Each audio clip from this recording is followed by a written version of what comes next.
अल्हम्दुलिल्लाहि रब्बिल आलमीन वस्सलातु वस्सलामु अला अशरफिल अंबिया'i वल मुरसलीन नबियना मुहम्मद व अला आलिहि व अस्हाबिहि अज्मईन। అన్ని రకాల ప్రశంసలు, అన్ని రకాల పొగడ్తలు సర్వలోకాల సృష్టికర్త, పాలకుడు, పోషకుడు, అనంత కరుణామయుడు, అపార కృపాశీలుడు, అన్ని రకాల పూజలకు ఏకైక అర్హుడు, అద్వితీయుడైన అల్లాహ్ సుబ్హానహు వ తఆలాకు మాత్రమే శోభిస్తాయి. ఆ అల్లాహ్ యొక్క కారుణ్యం ప్రవక్తలందరి మీద వర్షించుగాక. ముఖ్యంగా అంతిమ ప్రవక్త, విశ్వ ప్రవక్తల నాయకుడు, కారుణ్యమూర్తి ముహమ్మద్ సల్లల్లాహు అలైహి వసల్లంపై, వారి కుటుంబీకులపై, వారి అనుచరులపై వర్షించుగాక. ఆమీన్. సోదర సోదరీమణులారా, మిమ్మల్ని అందరినీ నేను ఇస్లామీయ పద్ధతిలో ఆహ్వానిస్తున్నాను. అస్సలాము అలైకుం వరహ్మతుల్లాహి వబర్కాతుహు. ప్రవక్త ముహమ్మద్ సల్లల్లాహు అలైహి వసల్లం జీవిత చరిత్ర 4వ భాగంలోకి మనము ప్రవేశించాము. ఇంతకు ముందు ముహమ్మద్ సల్లల్లాహు అలైహి వసల్లం జీవిత చరిత్ర 3వ భాగంలో దైవ ప్రవక్త ముహమ్మద్ సల్లల్లాహు అలైహి వసల్లం వారికి 40 సంవత్సరాల వయస్సులో దైవ దౌత్య పదవి ఇవ్వబడింది అన్న విషయాన్ని తెలుసుకున్నాం. 3 సంవత్సరాల వరకు దైవ ప్రవక్త రహస్యంగా దైవ వాక్యాలను ప్రజలకు వినిపించారు. ఇంచుమించు 40 మంది ఇస్లాం స్వీకరించారు అనే విషయాన్ని కూడా మనం తెలుసుకున్నాం.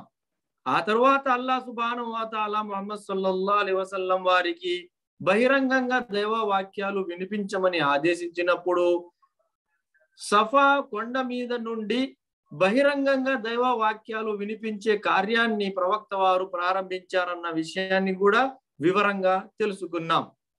ఆ తరువాత మక్కా వాసులు, మక్కా పెద్దలు అటు నవ ముస్లింలను, ఇటు ప్రవక్త ముహమ్మద్ సల్లల్లాహు అలైహి వసల్లం వారిని, వారి కుటుంబీకులని రకరకాలుగా ఇబ్బందులకు గురి చేయటం, హింసించటం లాంటి విషయాలన్నీ వివరంగా విన్నాము. నవ ముస్లింలు మరియు కుటుంబ సభ్యులు ముహమ్మద్ సల్లల్లాహు అలైహి వసల్లం వారు అవన్నీ భరించి స్థిరంగా ధర్మం మీద నిలబడ్డారు మరియు ఈ ధర్మ ప్రచార కార్యక్రమాన్ని ముందుకు తీసుకెళ్లారన్న విషయాన్ని అక్కడ ఉదాహరణలతో సహా వివరంగా మనము తెలుసుకొని ఉన్నాం. తరువాత ప్రవక్త ముహమ్మద్ సల్లల్లాహు అలైహి వసల్లం వారు నవ ముస్లింలను మక్కాలో మీకు ఇబ్బందులు ఎక్కువైపోయాయి కాబట్టి పక్కనే ఉన్న ఇథియోపియా అనగా అబిసినియా దేశానికి మీరు వలస వెళ్ళండి, అక్కడ అస్హమా నజ్జాషి అనే ఒక క్రైస్తవ రాజు న్యాయంగా పరిపాలన చేస్తున్నాడు, అక్కడ మీకు రక్షణ ఉంటుందని తెలియజేయగా నవ ముస్లిములు 2 గ్రూపులుగా, 2 కమిటీలుగా ఏర్పడి మక్కా నుండి అబిసినియాకు వెళ్ళిపోయారు. ఆ విషయాన్ని కూడా మనం తెలుసుకున్నాం. వారిని అక్కడి నుంచి కూడా తీసుకుని రావాలి, మళ్ళీ ఇబ్బందులు పెట్టాలని మక్కా వారు చేసిన ప్రయత్నాలన్నీ విఫలమయ్యాయి అని కూడా మనము తెలుసుకున్నాం. ఆ తరువాత మక్కా వారు నవ ముస్లింలందరూ కూడా ఒక సురక్షితమైన ప్రదేశానికి వెళ్ళిపోయారు, అక్కడ వారు స్థావరాన్ని ఏర్పరచుకున్నారు అని లోపల వారు నవ ముస్లింలను తలుచుకొని కంగారు పడుతూ ఉన్నారు. అయితే దెబ్బ మీద దెబ్బ అన్నట్టుగా ప్రవక్త ముహమ్మద్ సల్లల్లాహు అలైహి వసల్లం వారికి దైవ దౌత్య పదవి ఇవ్వబడిన 6వ సంవత్సరంలో మక్కాలోని గొప్ప ధైర్యవంతులు ఇద్దరు, ఒకరు హంజా రజియల్లాహు అన్హు వారు ముస్లిం అయిపోయారు, రెండవ వ్యక్తి ఉమర్ ఇబ్న్ ఖత్తాబ్ రజియల్లాహు అన్హు వారు ఇస్లాం స్వీకరించారు. వీరిద్దరూ ఇస్లాం స్వీకరించిన తర్వాత అల్హమ్దులిల్లా నవ ముస్లింలకు ధైర్యము వచ్చింది. వీరిద్దరు ఇస్లాం స్వీకరించిన ద్వారా అల్లాహ్ సుబ్హానహు వ తఆలా నవ ముస్లింలకు బలము ఏర్పాటు చేశాడు. ఇవన్నీ మనము వివరంగా తెలుసుకున్నాము కదండి. ఇవన్నీ సంఘటనలు జరుగుతూ ఉంటే మక్కా వాసుల ఆందోళన పెరుగుతూ పోతూ ఉంది. ఎందుకంటే ప్రవక్త ముహమ్మద్ సల్లల్లాహు అలైహి వసల్లం వారిని అడ్డుకోవాలని వారు ఎన్ని రకాలుగా ప్రయత్నాలు చేస్తున్నప్పటికీ వారి ప్రతి ప్రయత్నము విఫలమైతూ ఉంది. ప్రవక్త ముహమ్మద్ సల్లల్లాహు అలైహి వసల్లం వారిని నవ ముస్లింలను హేళన చేశారు.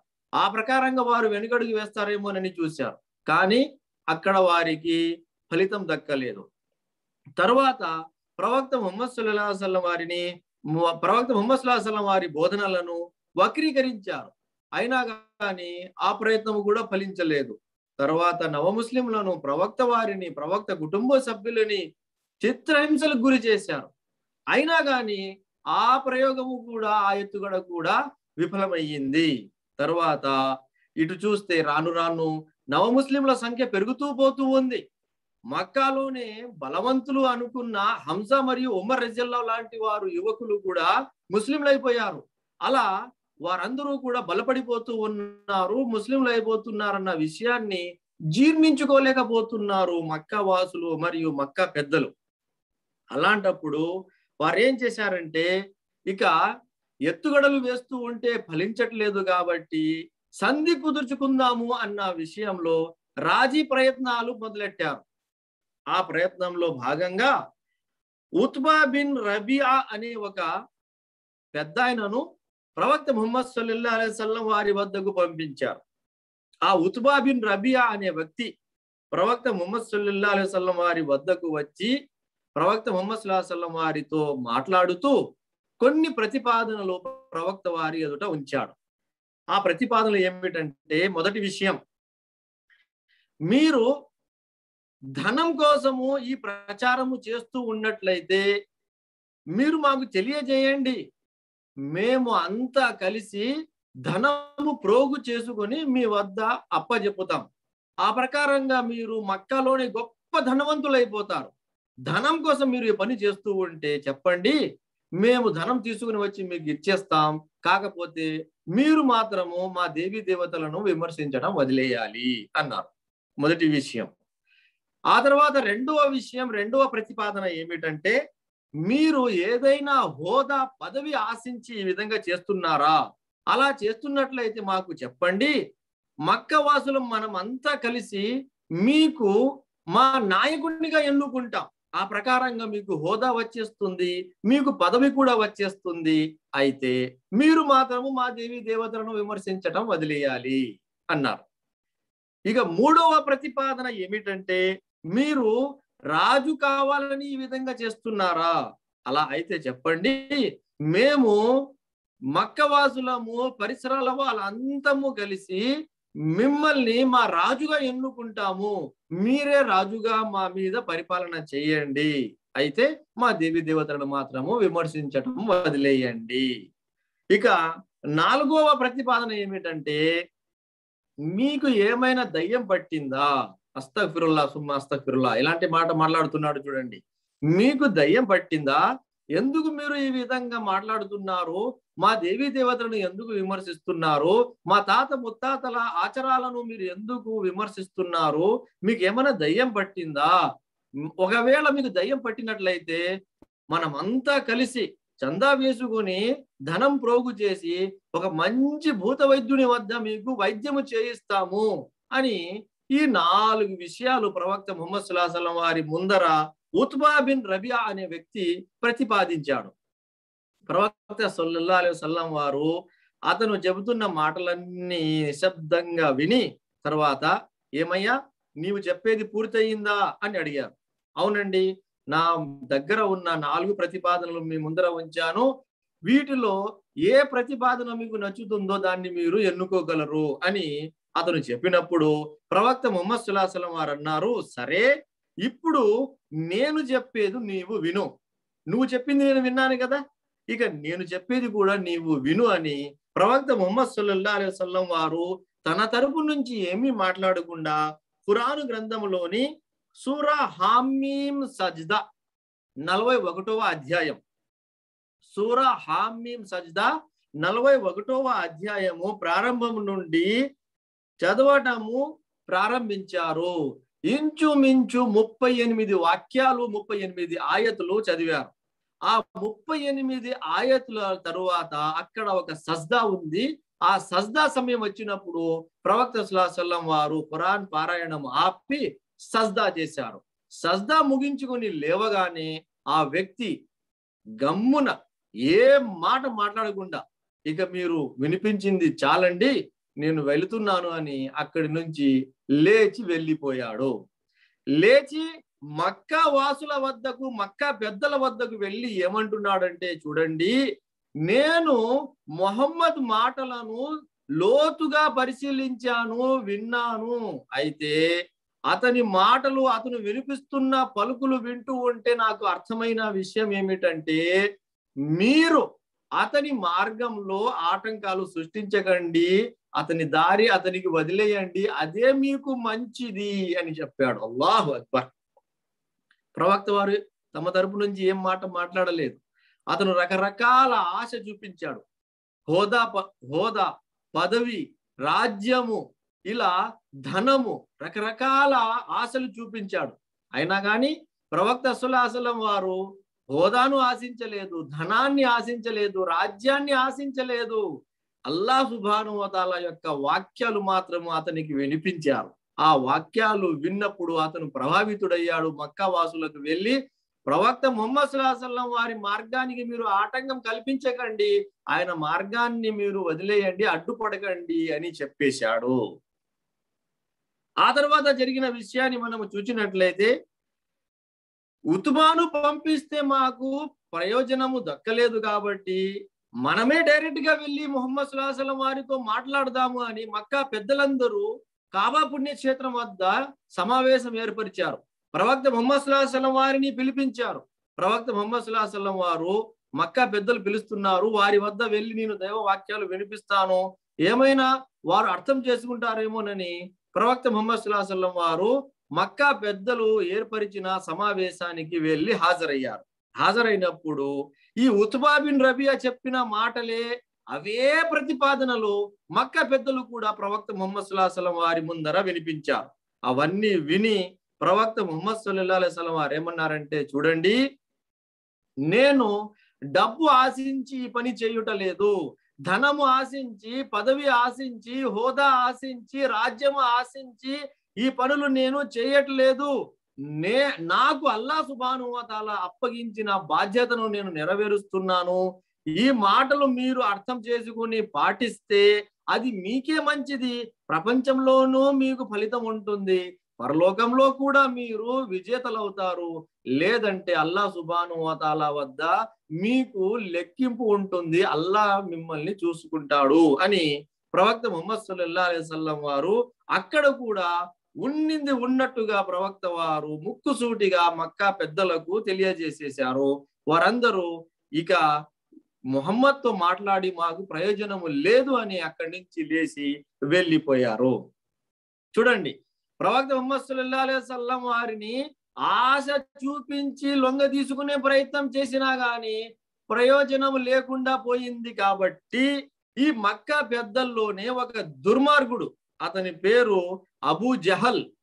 ఈ అబూ జహల్ ఏం చేశాడంటే, అతని బంధుమిత్రుల వద్దకు వెళ్ళి, ఈ మొహమ్మద్ వల్ల మాకు ఇబ్బందిగా మారింది కాబట్టి నేను మొహమ్మద్ని త్వరలోనే ఒక పెద్ద రాయి తల మీద పడేసి చంపేయాలని చూస్తున్నాను అన్నారు. ఒకరోజు ఈ అబూ జహల్ తన స్నేహితులతో కలిసి వెళుతూ ఉంటే దారిలో ప్రవక్త ముహమ్మద్ సల్లల్లాహు అలైహి వసల్లం వారు అక్కడ కాబతుల్లా వద్ద నమాజ్ ఆచరిస్తున్న విషయాన్ని చూసుకున్నాడు. చూసుకొని అతను అంతకు ముందే మిత్రులకు, బంధువులకు తెలియజేసిన దాని ప్రకారము, అదిగో మొహమ్మద్ నమాజ్ ఆచరిస్తున్నాడు, ఇప్పుడు నాకు అవకాశం ఉంది, నేను అనుకున్నట్టుగానే ఒక పెద్ద రాయి ఎత్తుకొని వెళ్ళి మొహమ్మద్ తల మీద పడేస్తాను, మీరు చూస్తూ ఉండండి అని చెప్పి వారందరూ దూరం నుంచి చూస్తూ ఉంటే ఇతను వెళ్ళి ఒక పెద్ద బండరాయి ఎత్తుకుని ప్రవక్త ముహమ్మద్ సల్లల్లాహు అలైహి వసల్లం వారు నమాజ్ ఆచరిస్తూ ఉంటే ప్రవక్త సల్లల్లాహు అలైహి వసల్లం వారి తల మీద పడేసి హతమార్చాలని వెళ్ళారు. వెళ్ళి దగ్గరకు కూడా ఇంకా వెళ్ళలేదు, ఏమైందో ఏమో తెలియదు కానీ వెంటనే రాయి కింద పడేసి వెనక్కి పరిగెత్తుకుంటూ వచ్చేసాడు. దూరం నుంచి అతని స్నేహితులందరూ కూడా గమనిస్తూ ఉన్నారు, చూస్తూ ఉన్నారు. ఇతను పరిగెత్తుకుంటూ వచ్చేస్తూ ఉంటే వారు ఆశ్చర్యపోయి, ఏమైందయ్యా నీకు, రాయి పడేస్తాను, చంపేస్తాను అని చెప్పి బగడ్బాలు పలిపి వెళ్ళావు కదా, ఇప్పుడేంటి రాయి కింద పడేసి వెనక్కి పరిగెత్తుకుంటూ వస్తున్నావు అని అడిగితే అప్పుడు అబూ జహల్ అన్నాడు, అదేమిటో తెలియదు, నేను తల మీద రాయి పడేయాలనే వెళ్ళాను, కానీ అకస్మాత్తుగా నాకు మొహమ్మద్ కి మధ్యలో ఒక భయంకరమైన పెద్ద వంట కనిపించింది, అది నన్ను పట్టుకోవడానికి వస్తూ ఉంటే నేను కంగారు పడిపోయాను, వెనక్కి తిరిగి వచ్చేసాను అని చెప్పాడు. ఈ మాట తరువాత ప్రవక్త ముహమ్మద్ సల్లల్లాహు అలైహి వసల్లం వారికి వినిపించడం జరిగింది. ఏమండి ప్రవక్త వారు, మీరు నమాజులో ఉన్నప్పుడు అబూ జహల్ మీ మీద రాయి పడవేయాలని వచ్చాడు గాని దారిలో అతనికి ఏదో పెద్ద వంట కనిపించిందంట, అతను రాయి పడేసి వెనక్కి పారిపోయాడు, ఏంటది అని ప్రవక్త వారితో అడిగినప్పుడు ప్రవక్త సల్లల్లాహు అలైహి వసల్లం వారు తెలియజేశారు, ఆయన జిబ్రీల్ అలైహిస్సలాం, జిబ్రీల్ దూత వంటి రూపంలో అక్కడ అబూ జహల్ కి కనిపించారు. ఒకవేళ అబూ జహల్ రాయి పడేసి వెనక్కి వెళ్లకుండా ముందుకు ఒక్క అడుగు వేసి ఉన్న జిబ్రీల్ అలైహిస్సలాం అతని భరతం పట్టేవారు అని చెప్పారు. చూసారా, ఆ ప్రకారంగా ప్రవక్త వారిని హతమార్చాలని అబూ జహల్ చూసిన అల్లాహ్ సుబ్హానహు వ తఆలా ప్రవక్త సల్లల్లాహు అలైహి వసల్లం వారిని రక్షించాడు. ఇక చంపాలని చూసిన ప్రయత్నాలు ఫలించట్లేదు కాబట్టి మళ్ళీ మక్కా వాసులు ఏం చేశారంటే ప్రవక్త సల్లల్లాహు అలైహి వసల్లం వారి వద్దకు వచ్చి మళ్ళీ సంధి కుదుర్చుకోవాలని, ఒప్పందాలు చేసుకోవాలని ప్రయత్నం చేశారు. ఈసారి ఎలాంటి ప్రతిపాదనలు చూస్తున్నారు చూడండి. ముందు డబ్బు హోదా చూపించారు కదా, ఈసారి ఎలాంటి ప్రతిపాదనలు తీసుకుని వచ్చారో చూడండి. ఈసారి ప్రవక్త సల్లల్లాహు అలైహి వసల్లం వారి వద్దకు వచ్చి మక్కా వాసులు ఏమంటున్నారంటే చూడండి, మీరు మా దేవి దేవతలను విమర్శిస్తున్నారు, ఒక్కడే దేవుడిని ప్రచారం చేస్తూ ఉన్నారు, మీకు మాకు మధ్య వచ్చిన చిచ్చు ఇదే కాబట్టి మీకు మాకు గొడవలు లేకుండా అందరూ ప్రశాంతంగా ఉండాలంటే మనమంతా కలిసి ఒక ఒప్పందానికి వద్దాం.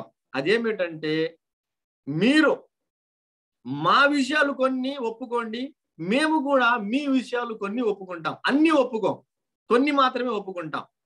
మొదటి ప్రతిపాదన ఏమిటంటే మీరు కొద్ది రోజులు మా దేవి దేవతలను పూజించండి, మేము కూడా కొద్ది రోజులు మీ దేవుణ్ణి పూజిస్తాము. ఉదాహరణకు 1 సంవత్సరము మీరు మా దేవి దేవతలను పూజించండి, మనమంతా కలిసి దేవి దేవతలను పూజించుకుందాం. ఆ తర్వాత సంవత్సరము మనమంతా కలిసి మీ దేవుణ్ణి పూజిద్దాం అని 1 సంవత్సరము మా దేవి దేవతలను పూజించాలి, 1 సంవత్సరము మీ దేవుణ్ణి పూజించాలి, ఇలా ఒప్పందం చేసుకుందాం, అలా మనము గొడవలు లేకుండా ముందుకు సాగుదాం అని ఒక ప్రతిపాదన పెట్టారు. రెండవ ప్రతిపాదన ఏమని పెట్టారంటే మీ ఖురాన్లో ఉన్న కొన్ని వాక్యాలు మాత్రము మీరు చెరిపివేయాలి అన్నారు. అల్లాహు అక్బర్. నేటికి కూడా కొంతమంది మూర్ఖులు ఇదే మాట మాట్లాడుతున్నారు ఖురాన్ గురించి. ఖురాన్లో ఉన్న అల్లాహ్ వాక్యాలలో నుంచి కొన్ని వాక్యాలు తొలగించేయాలి అని నేడు కూడా కొంతమంది ఇదే విషయం చెప్తున్నారు. చూశారా, అదే విషయం ఆ రోజు కూడా మక్కా వాసులు ప్రవక్త ముహమ్మద్ సల్లల్లాహు అలైహి వసల్లం వారి ముందర ఉంచారు. అప్పుడు అల్లాహ్ సుబ్హానహు వ తఆలా ఖురాన్ గ్రంథంలోని సూరా కాఫిరూన్ 109వ అధ్యాయాన్ని అవతరింపజేశాడు. అందులో బహుదైవారాధనకు ఎట్టి పరిస్థితిలో అంగీకరించేది లేదు అని స్పష్టంగా తెలియజేయడం జరిగింది. అల్లాహ్ వాక్యాలను ఉన్నింది ఉన్నట్టుగానే ఆచరించాలి గాని అడ్జస్ట్మెంట్ లో వచ్చేసి కొన్ని విషయాలు మేము వదిలేస్తాం, కొన్ని విషయాలు మీరు వదిలేయండి, బహుదైవారాధనకు మేము అంతా కలిసి రాజీ పడదాం అనే మాట ఉండదు. అల్లాహ్ ఒక్కడే నిజమైన ప్రభువు కాబట్టి ఎట్టి పరిస్థితుల్లోనైనా సరే అల్లాహ్ను మాత్రమే ఆరాధించాలి అన్న విషయం మీద స్థిరంగా నడవాలన్న విషయాన్ని అక్కడ ముక్కుసూటిగా చెప్పడం జరిగింది. ఆ సూర అవతరింపజేయబడిన తర్వాత, ఆ సూర వినిపించబడిన తర్వాత మళ్ళీ మక్కా వాసుల ఆశలు ఆవిరయ్యాయి. వారు మళ్ళీ నిరాశగా అక్కడి నుంచి వెళ్ళిపోయారు. ఇక ఆ తర్వాత ముహమ్మద్ సల్లల్లాహు అలైహి వసల్లం వారిని వారు ఎదుర్కోలేకపోతున్నారన్న విషయాన్ని గమనించారు. చూసారా, ఈ మక్కా వాసులు మేము ముహమ్మద్ సల్లల్లాహు అలైహి వసల్లం వారిని ఎదుర్కోలేకపోతున్నామన్న విషయాన్ని లోపల అంగీకరించారు. అందుకోసమే వారు ఏం చేశారంటే ఇప్పుడు మనలో ఎవరు కూడా ముహమ్మద్ సల్లల్లాహు అలైహి వసల్లం వారి వద్ద వెళ్ళి మాట్లాడే పరిస్థితిలో లేడు కాబట్టి మనము మదీనాలో, ఆ రోజులు యస్రిబ్ అనేవారు, ఆ యస్రిబ్ లో ఉన్న యూదులతో సంప్రదిద్దాం. యూదుల ప్రస్థానం వచ్చింది చూడండి ఇక్కడ.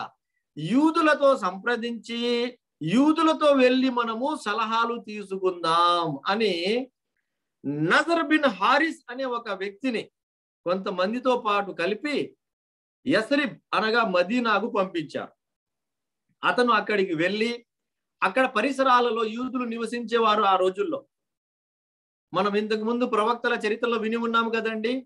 ఈ బనీ ఇస్రాయిల్ తెగకు చెందిన వారు యూదులు టైటస్ అనే ఒక రాజు చేతిలో హింసకు గురి అయ్యి దెబ్బలు ఎలా తిన్నారంటే అతను తరిమి కొట్టిన కారణంగా వారు అక్కడ యెరూషలాన్ని వదిలేసి పారిపోయి మదీనా పరిసరాల్లో వచ్చి తలదాచుకున్నారు ఆ రోజుల్లో. ఈ విషయం మనం అక్కడ ప్రవక్తల జీవిత చరిత్రలో విని ఉన్నాము కదండి. అది గుర్తుంచుకోండి. ఆ ప్రకారంగా యూదులు అక్కడ నివసిస్తున్నారు కాబట్టి ఈ నజర్ బిన్ హారిస్ అనే మక్కా వాసి కొంతమంది వ్యక్తుల్ని వెంట పెట్టుకొని ఆ యస్రిబ్ మదీనా పరిసరాల్లో ఉంటున్న యూదుల వద్దకు వెళ్ళి, మక్కాలో ఒక వ్యక్తి తనను తాను ప్రవక్త అని ప్రకటించుకుంటూ ఉన్నాడు, మా తాత ముత్తాతల పద్ధతుల్ని విమర్శిస్తున్నాడు, దేవి దేవతల పూజ నేరమని చెప్తున్నాడు, కాబట్టి అతను చెబుతున్నది నిజమా కాదా అని మేము ఎలా గుర్తించాలి, మాకు ఏదైనా సలహాలు ఇవ్వండి అన్నప్పుడు యూదులు ఈ మక్కా వాసులకు 3 ప్రశ్నలు నేర్పించారు. ఏంటి ఆ 3 ప్రశ్నలు అంటే, మొదటి ప్రశ్న, పూర్వము కొంతమంది యువకులు గతించి ఉన్నారు, వారి విశిష్టత చాలా పెద్దది, ఆ యువకులు ఎవరు, వారి ప్రత్యేకతలు ఏమిటి అనే విషయాన్ని అడగండి. మొదటి ప్రశ్న. రెండవ ప్రశ్న ఏమిటంటే, పూర్వము ఒక ప్రముఖమైన వ్యక్తి ఉండేవారు, ఆయన తూర్పు పడమరల వరకు ప్రయాణాలు చేశారు, ఎవరు ఆయన? ఈ ప్రశ్న మీరు ఆయనకు అడగండి. అలాగే ఆత్మ అంటే ఏమిటి, ఆత్మ అని దేనిని అంటారు? ఈ 3 ప్రశ్నలు మీరు ఆయనకు అడగండి. ఆయన నిజమైన ప్రవక్త అయి ఉంటే ఈ 3 ప్రశ్నలకు సమాధానం ఇచ్చేస్తాడు. ఆయన నిజమైన ప్రవక్త కాకపోతే ఈ 3 ప్రశ్నలకు సమాధానం ఇవ్వలేడు అని నేర్పించి పంపించారు. వారు ఆ 3 విషయాలు తెలుసుకొని మళ్ళీ మక్కాకు వచ్చి మక్కా పెద్దలకు వినిపించారు. అప్పుడు మక్కా పెద్దలు ముహమ్మద్ సల్లల్లాహు అలైహి వసల్లం వారి వద్దకు వెళ్ళి, నీవు నిజమైన దైవ ప్రవక్తవైతే మా వద్ద 3 ప్రశ్నలు ఉన్నాయి, ఈ 3 ప్రశ్నలకు నువ్వు సమాధానం ఇవ్వాలి, మరి చూద్దాము అన్నారు. ప్రవక్త సల్లల్లాహు అలైహి వసల్లం వారు సరే అని, మీ ప్రశ్నలు ఏంటో చెప్పండి అని అడిగారు. అప్పుడు మక్కా వాసులు ఈ 3 ప్రశ్నలు అడిగారు. పూర్వం గతించిన యువకులు ముఖ్యమైన వారు ఎవరు? తూర్పు పడమర వరకు ప్రయాణం చేసిన ఒక ప్రముఖ వ్యక్తి, ఆయన ఎవరు? ఆత్మ అంటే ఏమిటి? ఈ 3 ప్రశ్నలకు సమాధానం ఇవ్వండి అన్నప్పుడు అల్లాహ్ సుబ్హానహు వ తఆలా ప్రవక్త ముహమ్మద్ సల్లల్లాహు అలైహి వసల్లం వారికి దైవ వాక్యాల ద్వారా వాటి సమాధానాలు తెలియజేశాడు. మనం చూసినట్లయితే ఖురాన్ గ్రంథం 18వ అధ్యాయం సూరా కహఫ్, ప్రతి శుక్రవారం చదువుతాం కదా సూరా కహఫ్. ఆ సూరా కహఫ్ లో 2 ప్రశ్నలకు సమాధానాలు ఉన్నాయి. మొదటి ప్రశ్న, యువకుల గురించి ప్రస్తావన ఉంది కదా, వారెవరంటే అస్హాబుల్ కహఫ్, గుహవాసులు. అస్హాబుల్ కహఫ్, గుహవాసులు, యువకులు వారి ప్రస్తావన అక్కడ సూరా కహఫ్ లో వివరంగా ఉంది. అది మొదటి ప్రశ్నకు సమాధానం. అలాగే తూర్పు పడమరల వరకు ప్రయాణము చేసిన గొప్ప వ్యక్తి ఎవరంటే ఆయన జుల్కర్నైన్. జుల్కర్నైన్ వారి ప్రస్తావన కూడా సూరా కహఫ్ లోనే వచ్చి ఉంది. 2 ప్రశ్నలకు సమాధానం సూరా కహఫ్ లో ఉంది. అక్కడ అల్లాహ్ సుబ్హానహు వ తఆలా తెలియజేశాడు ఆ సూరాలో, ఆ అధ్యాయంలో. అలాగే ఆత్మ గురించి అడిగారు కదా, 3వ ప్రశ్న. ఆత్మ గురించి ఖురాన్ గ్రంథం 17వ అధ్యాయము 85వ వాక్యంలో అక్కడ అల్లాహ్ సుబ్హానహు వ తఆలా ఆత్మ గురించి కూడా తెలియజేశాడు. ఆ ప్రకారంగా అల్లాహ్ సుబ్హానహు వ తఆలా ఆదేశాల ప్రకారము ప్రవక్త సల్లల్లాహు అలైహి వసల్లం వారు ఆ 3 ప్రశ్నలకు సమాధానము ఇచ్చేశారు. ఈ 3 ప్రశ్నలకు సమాధానము విన్న తర్వాత అప్పుడైనా వారు అర్థం చేసుకోవాలి కదండి. అర్థం చేసుకోవటానికి బదులు అలాగే మొండి వైఖరితో వారు ప్రవక్త ముహమ్మద్ సల్లల్లాహు అలైహి వసల్లం వారి మీద నిందలు మోపటం మాత్రము మానలేదు. ఆ తర్వాత ఏమైందంటే, అటు ప్రవక్త ముహమ్మద్ సల్లల్లాహు అలైహి వసల్లం వారి పినతండ్రి అబూ తాలిబ్ వారు ప్రవక్త సల్లల్లాహు అలైహి వసల్లం వారి మీద హత్య ప్రయత్నాలు జరుగుతున్నాయి అన్న విషయాన్ని తెలుసుకున్నారు. అబూ జహల్ ఇంతవరకే ఒకసారి ప్రయత్నం చేశాడు కదా చంపాలని, ఆ విషయం ఆయనకు తెలిసింది కదా. ఆ ప్రకారంగా ఆయన కంగారు పడ్డారు. ప్రవక్త ముహమ్మద్ సల్లల్లాహు అలైహి వసల్లం వారి మీద హత్య ప్రయత్నాలు జరుగుతున్నాయని తెలుసుకొని వెంటనే ఆయన ఏం చేశారంటే, అరబ్బులలో ఒక అలవాటు ఉందండి, వారిలో వంశీయుల ప్రేమ చాలా బాగా పేర్కొని ఉంది. వంశీయులను వారు అభిమానిస్తారు, గౌరవిస్తారు. వంశీయుల మాట కోసము, వంశీయుల కోసము వారు కత్తులు తీసుకునే దాన్ని కూడా వెళ్ళిపోతారు, రక్తపాతాలు సృష్టించుకోవటానికి కూడా సిద్ధమైపోతారు. అలాంటి వంశ ప్రేమ కలిగిన వారు అరబ్బులు. ఈ అబూ తాలిబ్ ప్రవక్త ముహమ్మద్ సల్లల్లాహు అలైహి వసల్లం వారి పిన తండ్రి, ముహమ్మద్ సల్లల్లాహు అలైహి వసల్లం వారి ప్రాణానికి ప్రమాదం ఉందని ఎప్పుడైతే గమనించారో వెంటనే బంధుమిత్రులందరినీ కూడా పిలిచి ముహమ్మద్ సల్లల్లాహు అలైహి వసల్లం వారిని మనమంతా కాపాడుకోవాలి, రక్షించుకోవాలి అని అడిగినప్పుడు వారందరూ కూడా సరే అని ఒప్పుకున్నారు. కానీ ఈ అబూ లహబ్, ప్రవక్త ముహమ్మద్ సల్లల్లాహు అలైహి వసల్లం వారి యొక్క పిన తండ్రి అవుతాడు అతను, ఈ అబూ లహబ్ మాత్రము సిద్ధం కాలేదు. నేను ఈ మాటను ఒప్పుకోనని అతను అక్కడి నుంచి వెళ్ళిపోయాడు. మిగతా బంధువులందరూ వారు ఇస్లాం స్వీకరించిన వారు ఉన్నారు, ఇస్లాం స్వీకరించకుండా తాత ముత్తాతల పద్ధతుల ప్రకారం నడుచుకునే వారు ఉన్నారు. అయితే బంధుత్వం కారణంగా వారందరూ కూడా ముహమ్మద్ సల్లల్లాహు అలైహి వసల్లం వారిని రక్షించుకోవాలని, కాపాడుకోవాలని, దానికి మేము సిద్ధంగా ఉంటాము అని వారందరూ ఒప్పందము కుదుర్చుకున్నారు. ఇటు మక్కా పెద్దలకు బాధ పెరుగుతూ పోతూ ఉంది. వాళ్ళు ఎన్ని రకాలుగా ప్రయత్నించినా ముహమ్మద్ సల్లల్లాహు అలైహి వసల్లం వారిని అడ్డుపడలేకపోతున్నారు. ఈ ముస్లింల సంఖ్య రాను రాను పెరుగుతూ పోతూ ఉంది. ప్రతి వంశంలో ఏదో కొంతమంది ముస్లింలు అయిపోతూనే ఉన్నారు. రోజు రోజుకి వారి సంఖ్య పెరిగిపోతూనే ఉంది. కాబట్టి ఇక ఏమి చేద్దాము అని వారు ఏం చేశారంటే ఒక కఠినమైన నిర్ణయానికి వచ్చేసారండి. ఏంటి ఆ కఠినమైన నిర్ణయం అంటే, ప్రవక్త ముహమ్మద్ సల్లల్లాహు అలైహి వసల్లం వారిని మరియు ప్రవక్త ముహమ్మద్ సల్లల్లాహు అలైహి వసల్లం వారి బంధుమిత్రులందరినీ కూడా బహిష్కరించాలి, బైకాట్ చేయాలి అని ఒక కఠినమైన నిర్ణయానికి వచ్చేశారు. వెంటనే పెద్దలందరూ కూడా సమావేశమయ్యి తీర్మానం చేశారు. కొన్ని విషయాల మీద తీర్మానం చేశారు. ఏంటి ఆ విషయాలంటే, ముహమ్మద్ సల్లల్లాహు అలైహి వసల్లం మరియు వారి కుటుంబీకులతో వివాహ సంబంధాలు పెట్టుకోరాదు, మొదటి విషయం. అలాగే ముహమ్మద్ సల్లల్లాహు అలైహి వసల్లం మరియు వారి బంధుమిత్రులతో క్రయ విక్రయాలు జరపరాదు, లావాదేవీలు, వ్యాపారాలు, క్రయ విక్రయాలు జరపరాదు, రెండవ విషయం. ప్రవక్త ముహమ్మద్ సల్లల్లాహు అలైహి వసల్లం మరియు వారి బంధుమిత్రులతో సన్నిహితంగా ఎవరు ఉండరాదు, మూడవ విషయం. ప్రవక్త ముహమ్మద్ సల్లల్లాహు అలైహి వసల్లం మరియు వారి బంధుమిత్రుల ఇండ్లకు ఎవరు వెళ్ళరాదు, నాలుగవ విషయం. అలాగే ప్రవక్త ముహమ్మద్ సల్లల్లాహు అలైహి వసల్లం మరియు వారి బంధుమిత్రులతో ఎవరితో కూడా ఎవ్వరు మాట్లాడరాదు, ఐదవ విషయం. ఈ 5 విషయాల మీద తీర్మానం చేసి ఒక కాగితం మీద రాసేసి ఆ పత్రాన్ని తీసుకొని వెళ్ళి కాబతుల్లా మీద అతికించేశారు. ఆ రోజు నుంచి అందరికి తెలిసిపోయింది, మక్కా పెద్దలు ఈ విధంగా తీర్మానం చేశారు, ఎవరు కూడా ముహమ్మద్ సల్లల్లాహు అలైహి వసల్లం మరియు వారి బంధువులతో మాట్లాడరాదు, వారి ఇంటికి వెళ్ళరాదు, వారితో వ్యాపారాలు, క్రయ విక్రయాలు జరపరాదు, వారితో వివాహ సంబంధాలు పెట్టుకోరాదు అని తెలుసుకున్నప్పుడు ప్రవక్త ముహమ్మద్ సల్లల్లాహు అలైహి వసల్లం మరియు వారి బంధువులకు మాట్లాడేవారు లేరు, వారి ఇండ్లకు వెళ్ళేవారు ఎవరు లేరు. అలాగే వారికి ఏదైనా ఒక వస్తువు కొనాలని వెళ్తే అమ్మేవాడు కూడా లేడు. అలాంటి పరిస్థితి ఏర్పడిపోయింది మక్కాలో.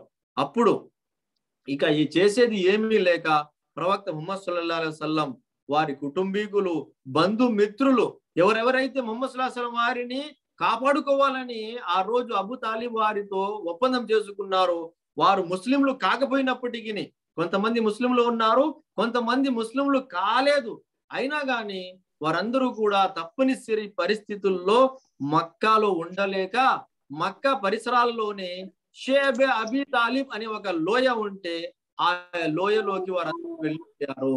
తెలుగు భాషలో వనవాసానికి వెళ్ళిపోయారు అంటాము కదండి, ఆ ప్రకారంగా వనవాసం కోసం వెళ్ళిపోయారు. అక్కడ షేబే అబీ తాలిబ్ లోయలో 3 సంవత్సరాలు అక్కడే ఉండాల్సి వచ్చింది.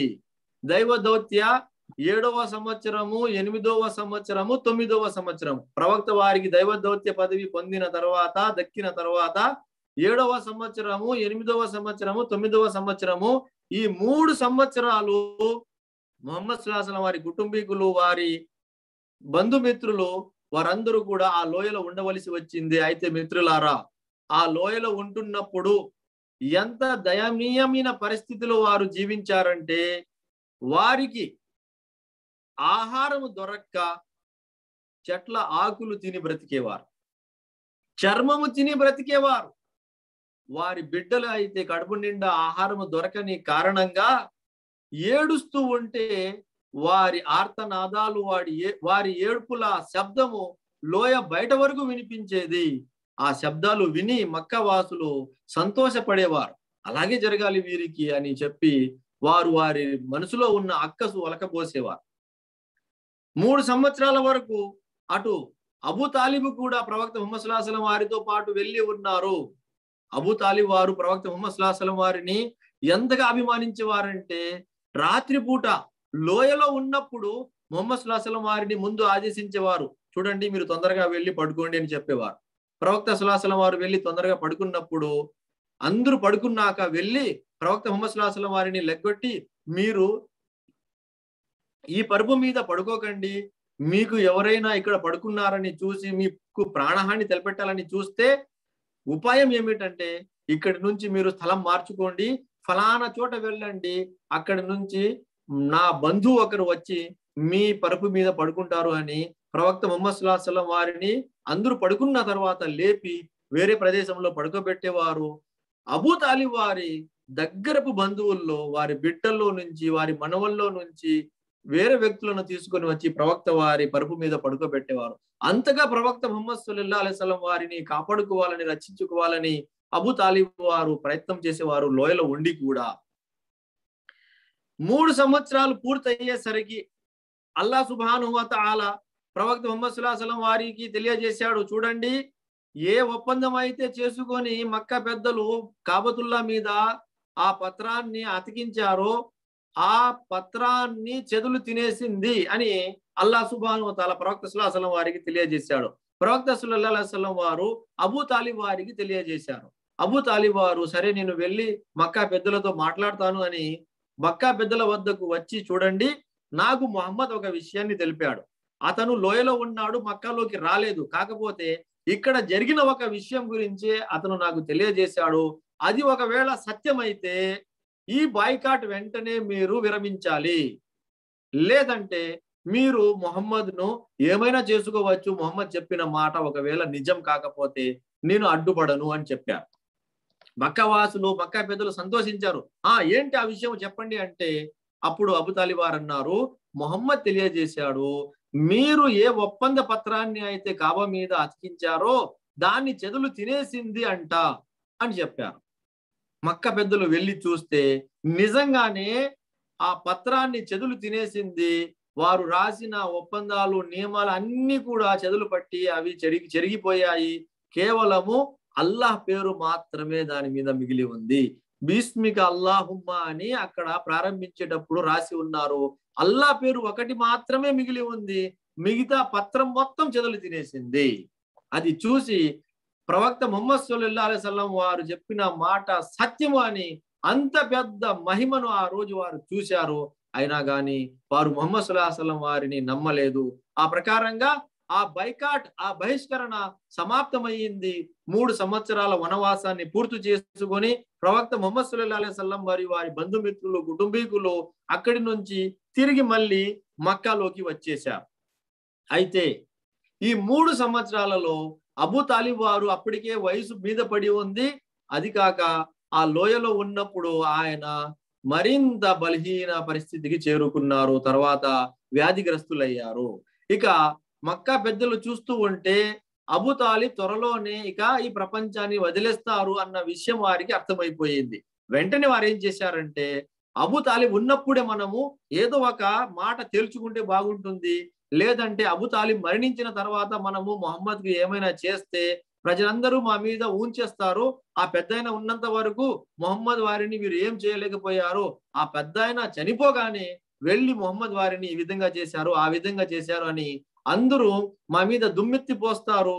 కాబట్టి ఆయన ఉన్నప్పుడు ఏదైనా తెలుసుకుందాము అని ప్రవక్త ముహమ్మద్ సల్లల్లాహు అలైహి వసల్లం వారి గురించి మాట్లాడటానికి అబూ తాలిబ్ వద్దకు వెళ్ళారు. ఆయన వ్యాధిగ్రస్తులైపోయి నీరసించిపోయి బలహీనమైన స్థితికి చేరుకొని ఉన్నారు. అలాంటి స్థితిలో వెళ్ళి, చూడండి, మీరు ఎప్పుడు ఈ ప్రపంచాన్ని వదులుతారో తెలియదు, కాకపోతే మీరు ఉన్నప్పుడే మేము ఒక ఒప్పందం చేయాలనుకుంటున్నాం. అదేమిటంటే మొహమ్మద్ వారిని పిలిచి మీరు అర్థమయ్యేటట్టు బోధించండి. మొహమ్మద్ మా దేవి దేవతల గురించి జోలికి రావద్దు, మేము కూడా అతని దేవుని గురించి అతని ధర్మం గురించి మేము జోక్యము చేసుకోము. మా దేవి దేవతల విషయంలో అతను జోక్యం చేసుకోరాదు, మేము కూడా అతని విషయంలో జోక్యం చేసుకోము. ఈ మాట మీరు అతనికి ఒప్పించండి, లేదంటే గొడవలు అయిపోతాయి, పరిణామాలు చాలా తీవ్రంగా ఉంటాయి అని అబూ తాలిబ్ వారికి తెలియజేసినప్పుడు అబూ తాలిబ్ వారు ప్రవక్త ముహమ్మద్ సల్లల్లాహు అలైహి వసల్లం వారిని పిలిపించారు. ప్రవక్త ముహమ్మద్ సల్లల్లాహు అలైహి వసల్లం వారిని పిలిపించి, చూడండి మక్కా పెద్దలు వచ్చారు, ఏదో ఒప్పందం చేయాలనుకుంటున్నారు, మాట్లాడండి అని చెప్పారు. అప్పుడు మక్కా పెద్దలు ఉన్న మాట ప్రవక్త ముహమ్మద్ సల్లల్లాహు అలైహి వసల్లం వారికి వినిపించినప్పుడు ప్రవక్త ముహమ్మద్ సల్లల్లాహు అలైహి వసల్లం వారు ఒక్క మాట వారి ముందర ఉంచారు. చూడండి, నేను ఒక మాట మీకు చెబుతాను, ఆ మాటను మీరు ఒప్పుకుంటే ఈ అరేబియా దేశానికి మీరు రాజులైపోతారు. అరబ్బేతరులు, అజనబీలు అంటారు కదండి, మనము అజనబీలు, అరబ్బేతరులు కూడా మీకు విధేయులైపోతారు. అల్లాహు అక్బర్. అరేబియా దేశానికి మీరు రాజులైపోతారు, అజనబీలు మీకు విధేయులైపోతారు, ఒక్క మాట మీరు ఒప్పుకోండి చాలు అన్నారు. అది విని ఈ అబూ జహల్ వేరే వాళ్ళందరూ వచ్చి, అరే మేము రాజులం అయిపోతామా, అరబ్బేతరులు మాకు విధేయులైపోతారా, అలాగైతే ఒకటేంటి 100 మాట చెప్పు, మేము ఉండటానికి సిద్ధంగా ఉన్నాము అన్నారు. అప్పుడు ప్రవక్త వారు అన్నారు, 100 మాటలు ఎందుకండి, ఒకటే మాట, అదేమిటంటే లా ఇలాహ ఇల్లల్లా అని మీరు సాక్ష్యం పలకండి, విగ్రహారాధన మీరు వదిలేయండి. ఇలా మీరు చేస్తే అల్లాహ్ సుబ్హానహు వ తఆలా మిమ్మల్ని అరేబియా దేశానికి రాజులుగా చేసేస్తాడు, అజ్నబీలు అరబ్బేతులు మీకు విధేయులైపోతారు అని చెప్పారు. అల్లాహు అక్బర్. ఎంత గొప్ప మాట అండి ఇది. ఈ మాట విన్నప్పుడు అరే మా తాత ముత్తాతల పద్ధతులందరినీ మేము వదిలేసి వెళ్ళిపోవాలనా, ఇదేమి షరత్ అండి, మేము దీనికి రాజీ లేము అని వారందరూ అక్కడి నుంచి లేచి వెళ్ళిపోయారు. ఆ ప్రకారంగా ప్రవక్త ముహమ్మద్ సల్లల్లాహు అలైహి వసల్లం వారు ప్రతిపాదించిన అంత పెద్ద విషయము తౌహీద్ లా ఇలాహ ఇల్లల్లాహ్ గురించి అక్కడ బోధించినా గాని వారు ఆ విషయాన్ని తిరస్కరించి అక్కడి నుంచి లేచి వెళ్ళిపోయారు. అక్కడి నుంచి లేచి వెళ్ళిపోయిన తర్వాత ప్రవక్త ముహమ్మద్ సల్లల్లాహు అలైహి వసల్లం వారికి దైవ దౌత్య పదవి దొరికి ఇప్పుడు 10 సంవత్సరాలు అయినాయి. 10వ సంవత్సరము ప్రవక్త ముహమ్మద్ సల్లల్లాహు అలైహి వసల్లం వారి జీవితంలో 2 పెద్ద సంఘటనలు జరిగినాయి. ఆ 2 పెద్ద సంఘటనలు ఏమిటంటే, మొదటి సంఘటన, అబూ తాలిబ్ వారు ప్రవక్త ముహమ్మద్ సల్లల్లాహు అలైహి వసల్లం వారిని ఇంచుమించు 9 సంవత్సరాల వయసు నుంచి పోషించారు. అన్ని వేళలా ప్రవక్త ముహమ్మద్ సల్లల్లాహు అలైహి వసల్లం వారికి సహకరించారు. తన ప్రాణాన్ని అడ్డుపెట్టి ప్రవక్త ముహమ్మద్ సల్లల్లాహు అలైహి వసల్లం వారిని రక్షించాలని, కాపాడాలని చూశారు.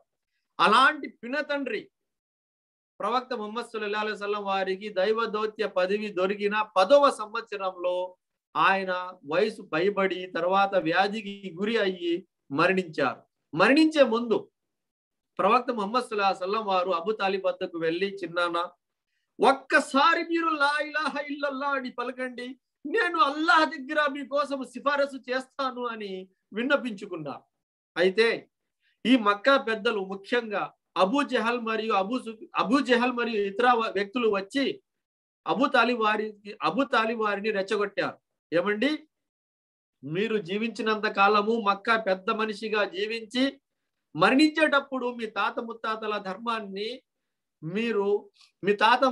ధర్మాన్ని వదిలేసి ద్రోహం చేసి వెళ్ళిపోతారా అన్నారు. అబూ తాలిబ్ వారు దీర్ఘంగా ఆలోచించి ఆయన నోటి నుంచి వచ్చిన చివరి మాట ఏమిటంటే, నేను మా తాత ముత్తాతల తండ్రి ధర్మం మీదనే ఉంటున్నాను అని చెప్పి తుది శ్వాస వదిలేశారు. ఆయన లా ఇలాహ ఇల్లల్లాహ్ చదవలేదండి. ఆయన లా ఇలాహ ఇల్లల్లాహ్ చదవకుండానే తాతల ముత్తాతల ధర్మం మీదే ఉంటున్నాను అని చెప్పి తుది శ్వాస వదిలేశారు. అయితే ఆయన మరణం జరిగిన తర్వాత ప్రవక్త ముహమ్మద్ సల్లల్లాహు అలైహి వసల్లం వారు చాలా దుఃఖించారు. ఒకరోజు అబ్బాస్ రజియల్లాహు తఆలా అన్హు వారు ప్రవక్త ముహమ్మద్ సల్లల్లాహు అలైహి వసల్లం వారి వద్దకు వచ్చి, ఓ దైవ ప్రవక్త, మీ పినతండ్రి అబూ తాలిబ్ మీకు చిన్ననాటి నుంచి ఇప్పటి వరకు కూడా అన్ని వేళలా మీకు సహకరించారు, తోడ్పడ్డారు, చాలా మీకు సపోర్ట్గా ఉన్నారు. మరి ఆయన కలమా చదవకుండానే మరణించారు కదా, మీ వల్ల ఆయనకు ఏమైనా ప్రయోజనము దొరికిందా అని అడిగినప్పుడు ప్రవక్త సల్లల్లాహు అలైహి వసల్లం వారు తెలియజేశారు,